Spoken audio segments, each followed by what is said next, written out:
Bonsoir Herman, bonsoir tout le monde. J'espère que vous allez bien. Herman, j'espère que tu vas très bien ce dimanche. Comment tu vas, mon Je frère? vais très bien, Constantin, merci. Je vais bien, merci. Ouais, Je l'ai super, fait super. pour toi aussi. Non, moi ça va, c'est la pleine forme. Non, mais je suis content. Le décor est planté, hein, et je pense qu'on va beaucoup s'amuser ce soir. On va avoir beaucoup de plaisir parce que je peux déjà garantir, hein, qu'on va sortir ici grandi, que ce soit en matière de carrière. Le thème aujourd'hui, c'est la biotechnologie. Pourquoi on parle de biotechnologie? Parce que toi, tu as fait biotechnologie et moi aussi, j'ai fait biotechnologie. Et je me souviens, Herman, quand j'étudiais, hein, je vais t'avouer que je ne savais pas quelles étaient les opportunités. J'avais le Moi non standard plus. classique, Moi non plus. laboratoire. Mais Moi, au moins, c'était exactement.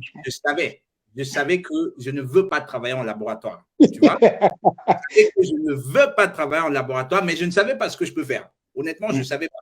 Tu vois? Donc, Herman, est-ce que tu veux bien te présenter pour ceux qui ne te connaissent pas encore? C'est la première fois que tu interviens dans ce live et forcément, il y en a qui ne te connaissent pas encore, hein. Donc, qui est Herman? Herman Kana, pour ceux qui ne connaissent pas. Merci Constantin une fois de plus pour l'invitation. Je suis Armand Kana, je suis biotechnologue, tu l'as quand même dit. Bon, on dit aussi bio-ingénieur, ça dépend. Parfois, je me trouve en train de dire bio-ingénieur parce que du coup, ça me donne l'impression, enfin, ça donne l'impression aux autres que je rentre un peu plus dans leur communauté parce qu'il y en a tellement des ingénieurs, tout le monde est ingénieur et du coup, quand tu sors, tu te dis biotechnologue, on te regarde, ça veut dire quoi ça? Du coup, quand tu dis bio-ingénieur, ok, tout le monde est content, ça se comprend plus Oui, facilement. oui. Donc, c'est un peu ça. Donc, j'ai fait d'abord j'ai dû une maîtrise au Cameroun. Quand j'arrive ici, j'avais déjà terminé une maîtrise au Cameroun. J'arrive ici à l'époque à Bielefeld. C'est là que j'ai pratiquement recommencé un bachelor. Et après ça, le bachelor, je suis allé en Aachen pour mon master. Et c'est de là que je me suis retrouvé au sud, à Stuttgart, comme voilà, account manager. À l'époque, je ne savais même pas ce que c'était. Je ne savais même pas que c'était ce que j'étais en train de faire. En fait, j'étais persuadé que je vais me retrouver au laboratoire parce que c'est à ça que j'ai été préparé, en fait. J'étais formaté. Je suis un garde du labo. Oui. Donc, j'étais persuadé que je vais me retrouver dans un laboratoire et que c'est ce que je vais faire. Je me souviens, le premier jour de boulot, on me place devant un ordinateur et une table, une chaise. On me dit, c'est dein Arbeitsplatz. Je dis, comment ça? On me dit, non, c'est ton lieu de travail, en fait. Je dis, ah bon? Et je me suis dit, OK, bon, peut-être tout le monde a un ordinateur et puis je vais passer le reste du temps au laboratoire. On dit que non, en fait, tu travailles ici à 100%. C'est là où mes yeux ont commencé à s'ouvrir, en fait. Je commençais à me poser beaucoup de questions. Et c'est de là qu'est parti vraiment tout ce que je sais aujourd'hui concernant les débouchés peu classiques de la Oui. biotechnologie, en fait. Oui. Donc, aujourd'hui, on est bien d'accord. L'orientation que ce soit orientation de carrière et l'orientation de carrière, ça commence déjà dans le choix des études, hein. On a nos petits frères, nos petites sœurs qui arrivent ici et certaines qui ont fait, certaines personnes, hein, de nos cadets là qui ont fait biologie un peu comme toi au Cameroun et qui arrivent ici et se disent, OK, bon voilà, si j'ai fait biologie au pays, je continue ici peut-être en biochimie ou en biotechnologie. Est-ce que on va détailler, hein, mais est-ce que tu recommanderais, on va dire comme ça, à ton petit frère, à mon petit frère, de faire biotechnologie? En fait, c'est une question qui me partage toujours. Je vais dire ça comme ça. Entre un moi passionnel ou passionné par la biotechnologie, tout ce qui est bio, et un moi pragmatique qui connaît le dehors, qui sait comment ça fonctionne. Et le conseil que je donne toujours dépend très souvent de celui que j'ai en face. Quand c'est un bachelier, quelqu'un qui vient d'arriver en Allemagne, qui vient tout fraîchement du lycée, je lui dis, mon conseil très clair, c'est essaie de chercher une autre filière un peu plus utile, enfin un peu plus, comment je dis, qui te rendra l'accès au monde du travail un peu plus facile, quoi. Parce qu'après tout, c'est ce qu'on vient chercher en Allemagne, quoi. Bien sûr. Il y en a qui me disent non, voilà, la bio, c'est ma passion. OK, bon, si c'est ta passion, voici donc le chemin, voici ce que tu devrais faire. Donc, ça dépend beaucoup de celui que j'ai en face de moi. Voilà. Ça dépend aussi si la personne a déjà étudié au Cameroun. Parce qu'une fois que tu as commencé l'étude au Cameroun et que tu as peut-être un bachelor ou une licence au Cameroun, ou un master comme moi, et que tu débarques ici, je vais dire, ton cerveau est déjà formaté à tout ce qui est bio. Pour que tu recommences, c'est pratiquement mission impossible. Oui. Ce qu'il faut faire dans ce cas-là, c'est juste retrousser les manches et forcer un peu comme moi j'ai fait, un peu comme nous avons fait à l'époque. On va un peu parler des nouvelles tendances. C'est-à-dire que dans le secteur, je cite un nom comme ça, hein, on parle aujourd'hui beaucoup plus de bioanalytique. C'est-à-dire qu'on est dans le monde des données, tu vois, des trucs comme ça. Juste un nom comme ça, bioanalytique. Quelles sont les tendances que tu vois dans le domaine et qui, selon toi, seraient intéressantes à considérer? C'est-à-dire qu'au début, c'était un peu trop classique, biologie ou bien biochimie, ou bien il y a également des trucs comme biophysique. Hein. J'ai eu à accompagner récemment des… Ça, je ne connaissais pas, hein, honnêtement. C'était, comment ça s'appelait? C'était médecine physique, un truc comme ça. Tu vois, ça, tu dois peut-être te retrouver. Médecine physique, c'est ceux qui font dans la Ah radiologie. ouais, Ils ne déjà sont entendu pas parler. des médecins. Ils ne sont pas des médecins, ce sont des ingénieurs. C'est eux qui font tout ce qui est radiologie. Tu vois, ils étudient les rayons, les lasers et tout appliqués à la biologie. Donc, c'est vraiment physique appliqué à la biologie. Et je vois beaucoup de tendances. Hein. Quelles sont les tendances comme ça que tu vois où tu dirais à nos jeunes là, mettez un peu l'œil dessus, tu vois. Ou si vous avez fait biochimie, formez-vous aussi peut-être en parallèle sur telle autre chose, tu vois, parce que ça peut vous ouvrir un éventail d'opportunités. Bon, je citerai comme ça spontanément, je crois que j'en ai deux en particulier, quoi. Il y a, ou trois. Il y a la bioanalytique que tu as cité déjà toi-même. Il y a la Oui, bioinformatique qui est oui, aussi un secteur extrêmement porteur oui, et que je recommande d'ailleurs parce que du coup, ça te donne deux portes. À la fin de tes études, tu as carrément deux portes de sortie en fait. Tu as une porte de sortie informatique et une porte de sortie biologique. Donc, tu peux exact. choisir à la fin laquelle des portes tu choisis, quoi. Tu veux bien l'intégrer.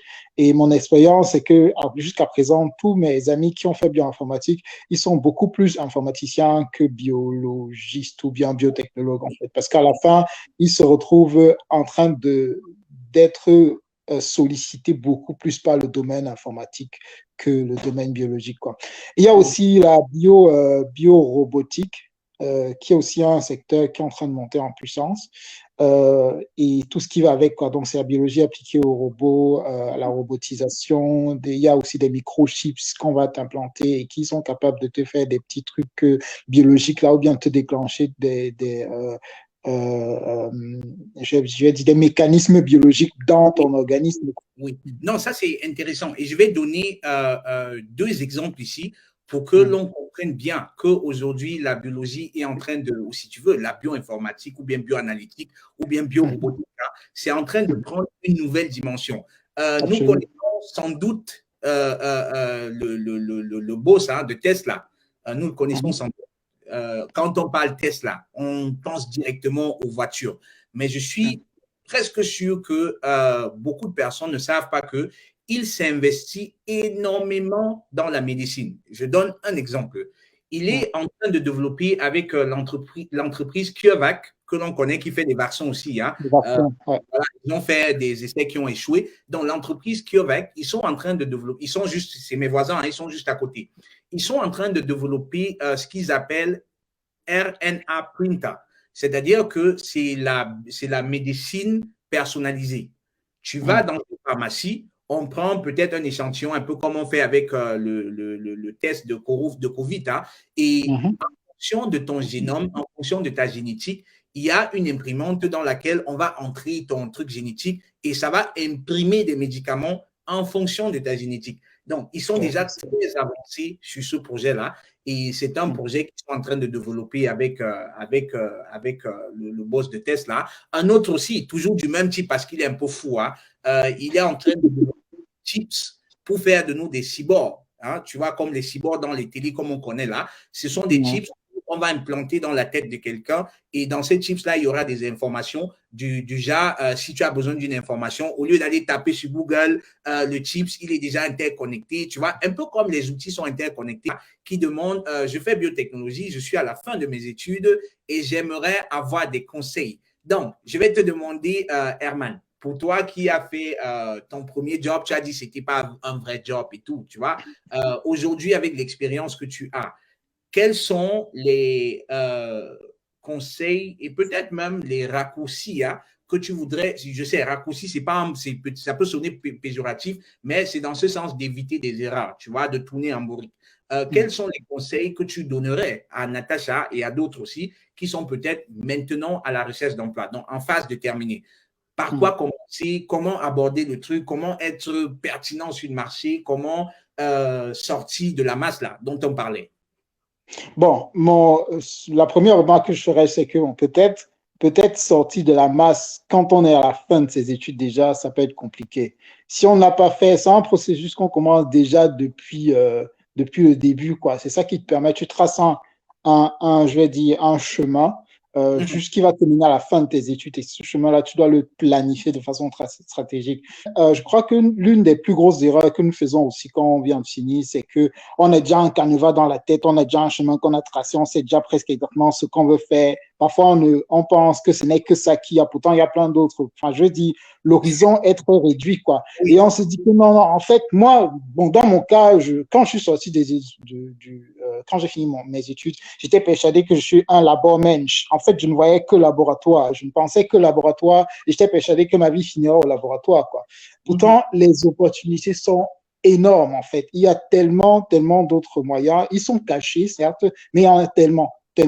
Et aussi, un autre problème, c'est, voilà, le premier conseil que je donnerais pour clôturer la partie ici, c'est ouvrir les opportunités, enfin, ouvrir la pensée, en fait. Il ne faut pas être calé sur un seul domaine. Deuxième conseil, ne pas rester focalisé sur une entreprise ou deux ou trois. Il faut vraiment ouvrir l'horizon aussi à ce niveau-là, quoi. Il y a beaucoup d'entreprises biotechnologiques en Allemagne, beaucoup. Donc, le deuxième conseil, ce serait de recenser toutes ces entreprises-là, chercher au maximum et puis essayer de se bewerben là-bas, quoi. Et il ne faut pas non plus rester coincé sur un type de Jobbeschreibung. Dès qu'on dit Naturwissenschaft, envoie juste ton Bewerbung. Envoie ton Bewerbung. Tu ne sais pas. Moi, le premier job que j'ai eu, c'était Naturwissenschaftler, en fait. Ça, c'était le titre du job. Quand j'arrive en entreprise, c'est carrément du account managing. C'était que du account managing. Et les gars ont mené ça, Naturwissenschaftler, parce qu'ils ne voulaient pas dépenser beaucoup d'argent, en fait. Parce qu'ils savaient que s'ils disent qu'ils cherchent un account manager, ça leur coûterait plus cher. Donc, je crois qu'il faut absolument ouvrir ces horizons. Voilà, c'est le conseil que je donnerais comme ça, spontanément, quoi, les deux conseils, je dirais. Non, c'est très pertinent et je vais dans ton sens. Je vais peut-être ajouter un peu plus de pratique parce qu'on a ici des gens qui sont à la recherche d'emploi et vous savez, moi, je donne des conseils pour faciliter la recherche d'emploi. Donc, pour appuyer sur le premier point que tu as cité, ouvrir les horizons. Moi, ce que je vous conseille, on a des sites très reconnus tels que Stepstone. Allez sur Stepstone, entrez juste le mot biotechnologie ou bien je ne sais pas moi. Donc, vous mettez biotechnologie et ajoutez le complément ingénieur pour éliminer tout ce qui est… on a dit il faut sortir de la masse. Biotechnologie ou bien biologie ou bien life science. C'est les mêmes choses. Et puis, vous ajoutez le complément ingénieur. Vous serez surpris de voir les descriptions des postes. Vous allez voir des descriptions que vous n'avez jamais imaginées. Et forcément, vous avez les compétences. Ne vous dites pas que parce que c'est un rôle peut-être de commercial, je ne peux pas. Non, bien au contraire. Les entreprises, comme tu l'as dit, ne vont pas forcément, surtout pour des jobs d'entrée de gamme, là, tu vois, ils ne veulent pas quelqu'un qui est très expérimenté, qui va leur coûter très cher. Et aussi que le commercial typique, le commercial classique, il n'a pas les connaissances en biotech. Ça fait que il est plus facile de former quelqu'un à la vente que de former quelqu'un à la biotech. À la biotech, ça c'est clair. On est d'accord, parce que si tu maîtrises ton produit, voilà, on t'apprend juste quelques notions de vente. Ce n'est pas pour simplifier la vente, mais on t'apprend quelques notions de vente. Tu peux vendre. Par contre, si tu es un vendeur classique, mais tu ne comprends rien à rien de la technologie qui est derrière un produit, c'est difficile. Absolument. Le client te pose des questions, tu ne peux pas répondre. C'est clair que tu fais mauvaise face chez ce client-là. Donc, ouvrez vraiment les opportunités. Et parlant des opportunités, on a ici des jobs qui sortent vraiment du standard de l'ingénierie, comme on connaît là. Il y a des rôles commerciaux, il y a des rôles de spécialistes d'application, Anwendungsberater, Anwendungstrainer. Il y a des rôles de product manager, project manager, account manager. Il y a des rôles de, je ne sais pas moi, de même, pourquoi pas, le support, dans le service après-vente, service client, pourquoi pas. Il y a des rôles de service engineer. Le but, ce n'est pas de caler des dents. c'est pas de Kali dedans. On peut commencer dans un rôle, on le fait 1 an, 2 ans, et puis on change pour pouvoir. C'est ce que j'ai fait, en fait. Ouais, ce que j'ai fait. Tu vois, c'est-à-dire qu'on a des gens, ils sont tellement focus. Je vais faire seulement ça, seulement Naturwissenschaft là, ou bien seulement NVIT là. Moi, je dis, nous sommes en concurrence dans des rôles comme NVIC là. Je ne suis pas en train de décourager quelqu'un ici, mais il ne faut pas perdre de vue que les rôles de NVIC là, ce sont des rôles qui sont aussi ciblés par les Allemands. Et tu l'as dit, le mec, il vient avec Heinz Komanul, c'est sa langue, il maîtrise ça. C'est clair que… Tu ne peux pas compétir, soyons pragmatiques. Un peu second rang, tu vois, un peu second rang. Par contre, dans les rôles de commercial, dans les rôles de, je ne sais pas moi, Applikationsbeauftragte, il y a les langues qui entrent en jeu, c'est vrai, mais nous, on parle au moins allemand, on parle français, on parle anglais, et là encore, notre conseil, les amis, pardon, apprenez l'anglais. Apprenez l'anglais, ça, vraiment, c'est un gros plus.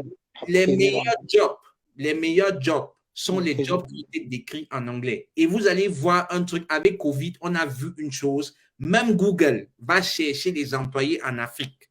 Même Google, ils n'ont plus de frontières. C'est-à-dire qu'on n'est plus focus dans sa petite zone-là. On va chercher des gens en Afrique. Au Kenya, ils sont nombreux là-bas qui travaillent sur les projets de Google.